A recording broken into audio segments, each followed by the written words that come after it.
دې ته وایي اوس بالنګ. نن افغانستان کم بالنګ وکړی را.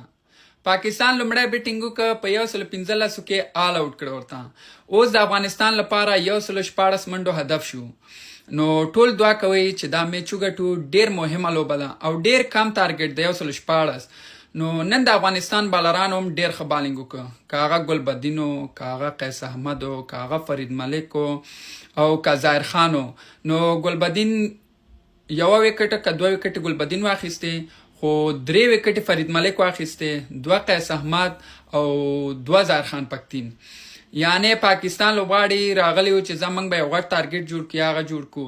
خو زه درته یوه خبره کومه، ما ته به تره زامنو هغه کسان را منشن کوي چې ما ته به په کمنټ کې لیکل آصف علي شته او آصف علي شته.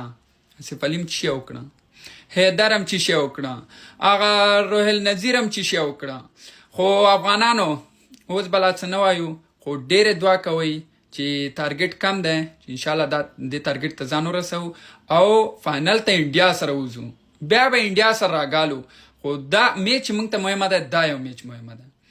نو انشاءالله د بریا په هیله د افغانستان او محمد شهزاد او صدیق اتل به اوپنري کوي. ګټو به انشاءالله.